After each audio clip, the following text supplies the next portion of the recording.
Here with me, CNN legal analyst and criminal Joey Jackson. I mean, also, when the roommate asks, you weren't the one who did it, right? And Robinson allegedly writes back, I am. I'm sorry. I mean, it's a lot. The investigators appear to have gathered so much and are putting out into the public so much of what they have revealed. How do they use these text messages, and will they going forward in this case? Yeah, Kate, good morning. So in terms of putting out in the public, it's in what's called the criminal information that was in the charging document. So it's fine because this is what they say they're intending to prove.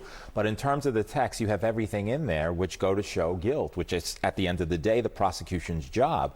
Number one, you have admissions. An admission is when a defendant makes the admission, says it was me. Not only that, you have, as you just showed, why, right? It gives the motivation. Now, generally, Kate, prosecutors don't have to show why, but here they do, because they're charging also political expression, meaning prosecutors are saying you're doing it because of that. You also have a consciousness of guilt. He's talking about the fact that he wanted to go back and get the rifle, right, in order to cover it up. Right. He talks about the fact that, hey, I want you to delete these text messages. That's a big deal. And so the text messages are damning, and then you have the other evidence which you spoke to, which is the DNA, not only on the rifle, it's on the casings, it's on the towel, you have, the clothes that he disposed of. So there's a lot of information here that they're going to use to establish their case, which of course is a death penalty case. And on that, the bar is clearly very high when you're talking about the death penalty. Yes. What evidence do you think prosecutors then focus on if, as they say, they are going to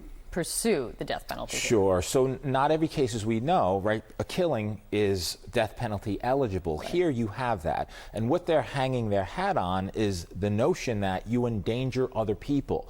Based upon where this occurred, based upon the amount of people who were there and the endangering of those other people when he did this, that makes it eligible. Now you add into the fact that there were children there as well. That's a charge, right, separate, you heard the independent. judge talk to that in court. Yep. Mm-hmm. Yes, and so you have the children there, then you have the political expression issues, and all of that's going to go into what the prosecutors are going to do, which is say if ever there was a case that was death penalty not only eligible but what should be imposed, it's here. Long way away from that, but that's of course what they're going to do, and then he'll have the mitigating factors which say, hey, save my life. We'll see how that plays out. Yeah, wheels in motion as of yesterday for sure. His next court date coming up in a couple weeks. Thank you so much, Joey. Of course. Thanks. All right.